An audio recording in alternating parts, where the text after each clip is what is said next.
What's good? It's your boy Jay. That's me. Let's dive into Monday Night Raw from November the 11th, 2024. An okay show for the most part. Happy Veterans Day to all you veterans. We send our love and gratitude to you guys. We thank you. We love you. So we kick the show off with Gunther. He comes out, he gets on the mic, and he says all that matters is that he's still world champion. He doesn't live in the past. He only looks and sees what's in front of him. And what's in front of him is Damian Priest. So Damian Priest comes out, gets on the mic. He gets a pretty good reaction. Damian Priest tells Gunther that to not look surprised. He knew that Gunther was talking about him, so he had to come out so that way he can hear Gunther say it to his face. Then Priest says that he knows that Gunther's gonna call him street trash, a Latino bum, saying that his parents didn't care about him, etc. So they continue to banter back and forth. And Damian Priest, Gunther knows, my bad. Damian Priest says Gunther knows that he can't beat him. Damian Priest knows the unbeatable killer is dead because he would have taken a swing at him by now. So basically, he said that he didn't want to wait till Survivor Series. Let's go ahead and do it right here, right now. So Gunther's pissed off. He's pacing in frustration. Ludwig Kaiser's coming out, and he says, no, it's not happening at all. It's not going to happen. So Kaiser reminds Damian Priest that Gunther's already beaten him. So Kaiser says that he'll beat him once again, and then Gunther puts his hand over Kaiser's microphone, stop him from speaking. So Kaiser then calls Damian Priest street trash, and then Damian Priest drops Kaiser with a right hand, and then he takes him out with a clothesline, and then Gunther, he cowers in retreat. So this is fun. This does make sense. It seems like Gunther is taking the advice of the Undertaker, which is great. He's trying to be a more cowardly heel. I do like that. That does make sense. We'll see where it leads. Do I care about Damian Priest and Gunther at Survivor Series? Not really. To me, this is something that you could really do on Raw, if we're being honest. But I get it. Moving on. So, Damage Control. They're backstage. And so, basically, Dakota Kai is back. She's been gone for 3 months. And so, Dakota Kai says that she's pissed off at PFC for taking 3 months from her career. As long as Damage Control picks her up, no one can keep them down. And Dakota Kai says they'll remind everyone what Damage Control is made of. Okay, no one gives a shit. Moving right along. Kofi Kingston, he's backstage. He bumps into R-Truth. Kofi Kingston then thanks R-Truth for helping against the Final Testament. Kofi Kingston also apologizes for not having R-Truth's back. So Xavier Woods comes up, and he asks, what are they talking about? Pete Dunne, he talks shit to Kofi Kingston. He gets in R-Truth's face for calling him Butch last week. Kofi Kingston asks Pete Dunne if there's a problem. Xavier Woods says this isn't their problem. Kofi Kingston says this is their problem. If Pete Dunne has a problem with R-Truth, he has a problem with him. So Xavier Woods is not happy. He storms off. And then R-Truth said he was about to call. R-Truth says to Kofi Kingston that Pete is okay, but he has to worry about Butch. So that's fine, I guess. First match of the night, Damage Control. They defeat the Pure Fusion Collective, who gives a shit? I don't care about any of this shit. Triple H loves the absolute fuck out of Io Sky. He loves her. Good God. She wins almost 99.9% of her matches. And that's not an exaggeration. That's a literal fact right there. So, who cares? Moving on. So, Jey Uso is backstage with Sami Zayn. So, Jimmy walks up, and he's trying to make nice with Sami Zayn. Jimmy says they need a fifth member for War Games. Jey Uso says they have no friends on Monday Night Raw or on Friday. Sami Zayn says he might know someone. So Jimmy is suspicious, but Sami Zayn tells him not to worry. He'll text Jey. And then that was it. And then Jey tells Jimmy to be nice to Sami Zayn. Okay, that's fine. Pete Dunne, with the help of Xavier Woods, defeats Kofi Kingston. Who gives a shit? And then post-match, both Kingston and Woods continue to argue. Triple H, can we please hurry up with this lame-ass storyline? No one cares about either guy turning heel. I just don't care about it. I just don't. I've been over the New Day for years. Like, I don't care. And even if the rumor is to have them do something where Xavier or Kofi turn on each other during this New Day celebration for being a stable for 10 years, who cares? Like, it's just not important. Hopefully that's soon, because I'm tired of this shit. I'm really tired of it. I don't care about it. I don't care about it at all. Moving right along. So the Judgment Day, they're starting to crumble under the pressure. They're starting to come to blows, it seems. So, Finn Balor, he's pissed off for Dom not winning the Fatal 4-Way match last week, but we all knew that wasn't going to happen. Everybody knew that it was going to go to Damian Priest or Seth Rollins. Like, that's common sense. So Finn Balor says he was doing what Liv Morgan told him to do, focus on the tag team titles. Finn Balor says Dominic said that he could take Priest out. Dirty Dom points out that he beat Damian Priest, and he's been closer to the world title than Finn Balor has in a long time. Finn Balor's not happy, so the rest of the Judgment Day, they jump in between them. Finn Balor says that he's calm. Family looks out for family, and they're going to step up for them. So next week, it's going to be Dom and Carlito to step up for him and JD McDonough to take on the War Raiders. And then Dom says he's got their back, fam. Carlito's basically worried, and then he chases after Dom. And then Finn Balor says, sarcastically, they're one big happy family. Who gives a fuck about any of this? I'm so tired of Judgment Day as well. Break this faction up, please. Moving right along. So Bronson Reed, he's out next. He gets on the mic. He says that Seth Rollins is one hell of a competitor. Seth Rollins proved it when he got the victory over him at Crown Jewel. So Bronson Reed says that he's not a competitor. He's a monster. He took Rollins out last week. And then he also took out not just Rollins last week, but also Sheamus and Damian Priest. He'll take out anyone who stands in his way. So Seth Rollins comes down dressed like a trash can for whatever reason. I have no idea why. He's dressed like a garbage truck, if you will. My bad. With the green and yellow and all that shit. Green and yellow and white. And so they have a little brawl, basically. And it's pulled apart. And then Seth Rollins throws some shitty punches in this brawl. I don't care about this. This is fine, I guess. So, it is what it is.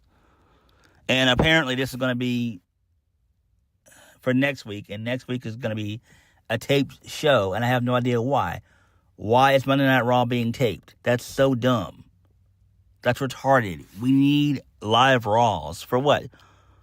What do we need to tape Raws for? That makes no damn sense. A taped Raw for what? What the fuck? Thanksgiving is not until the following week. Like, come on, dude. Like, damn. Shit. Do better, Triple H. Please do better, bro.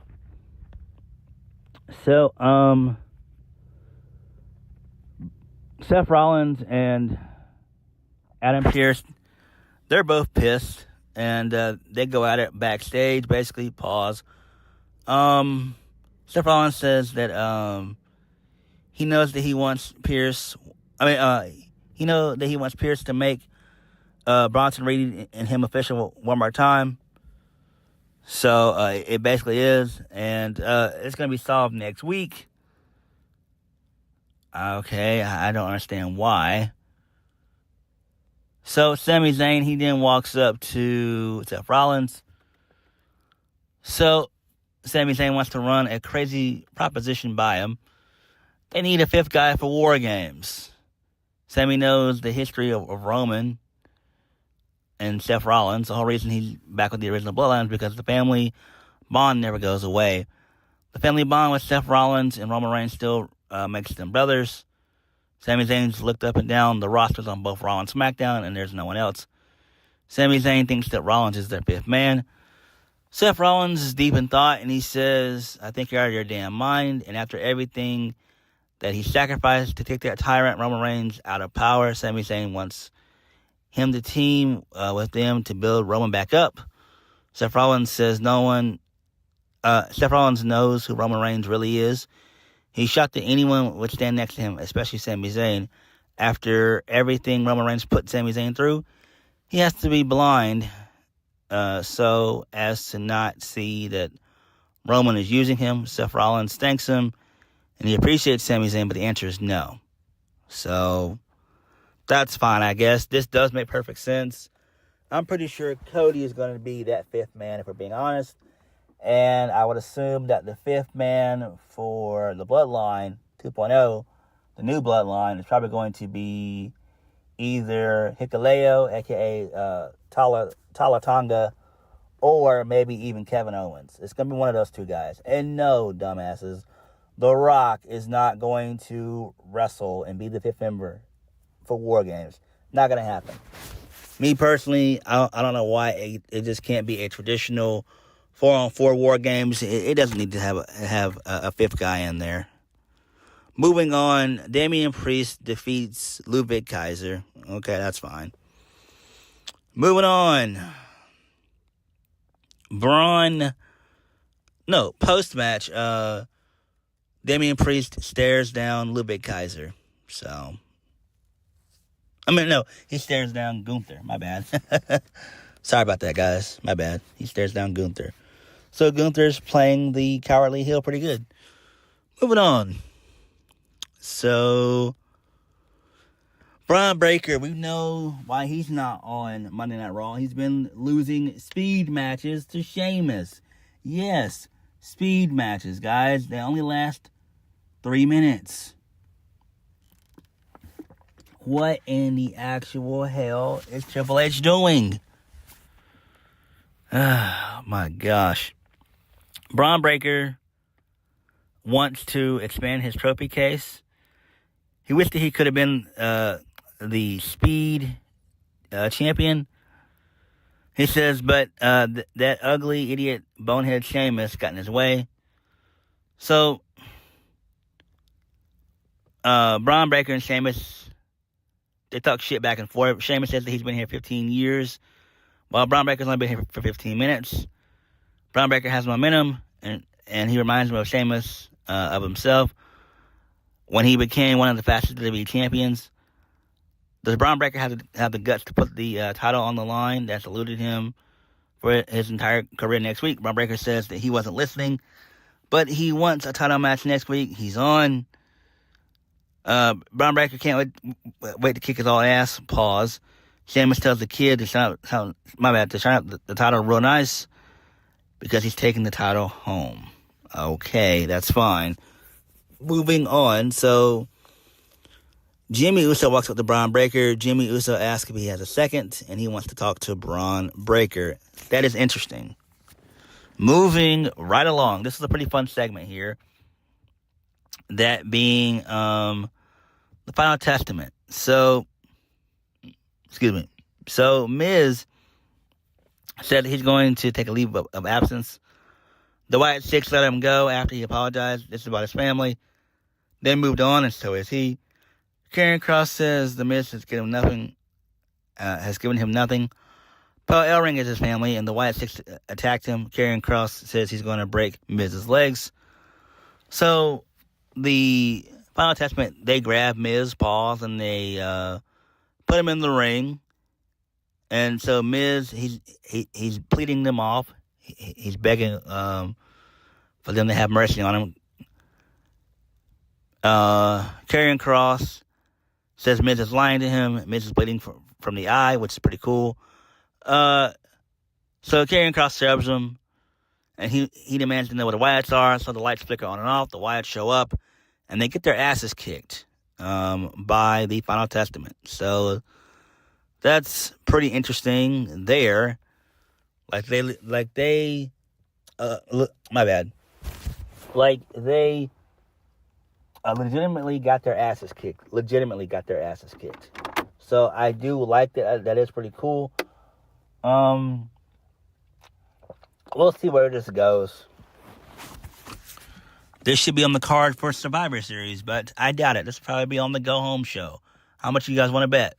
I want to bet you guys. I want to bet you guys money that it's going to be on the Go Home show. Guarantee you guys that. It is what it is. Moving on. So, Kathy Kelly was trying to get a backstage interview in with Seth Rollins. So, Sikoa and the Bloodline, they show up. He's got Jacob Fatu by his side. So, Solo says he knows Rollins doesn't like Roman Reigns. Solo can't stand Roman Reigns. Why can't they be the ones to join forces and take him out? Seth Rollins laughs, and he says that he hasn't gotten along with Solo. He'll tell him a secret. The next time he's in the ring with Roman Reigns, it'll be to stomp his head into the ground. And Seth Rollins will never team with Roman Reigns ever again. Like, come on, brother. This is pro wrestling. You know that's a damn lie. But he says that he'll never join forces with a wannabe Roman Reigns. And then Solo holds Jacob Fatu back because him and Rollins are about to come to blows. So that's pretty cool there. That's fine. I'm glad that Seth Rollins turned down the Bloodline and the Bloodline 2.0. I figured that was going to happen anyway. I would assume that next week it's going to be some type of fuck finish involving him and Bronson Reed, and it's going to be him and Bronson Reed at Survivor Series and some type of special match, maybe like a last man standing match or something like that, or a steel cage, something of that magnitude, I guess. I don't know. Main event of the evening: Jade Cargill and Bianca Belair. They defeat Liv Morgan and Raquel Rodriguez to retain the women's WWE Tag Team Championships. So that is fine, I guess. And then also, for whatever reason, Nia Jax came out in the middle of the match and got involved. She gave, I believe, who was it that took one of the worst Samoan drops on the apron? I can't remember. But anyway, it was that. And that was that. So basically, Naomi came out and they all had like a little brawl and everything else. So, and then the show ended with Bianca and Jade Cargill along with Naomi and Io Sky standing tall. They also took out Nia Jax and Tiffany Stratton. So it is what it is. Who cares? I don't care about this. This really should not have been the main event. This should have been probably match number 2 or 3. That's what I would have done, but it is what it is. But Monday Night Raw was okay for the most part. It could have been better. Next week seems like it's going to be a better show, but then again, why the fuck is it taped? I have no idea. Your guess is as good as mine, but more than likely it should be an okay show. But what did you guys think of Monday Night Raw? Like, comment, subscribe. Peace.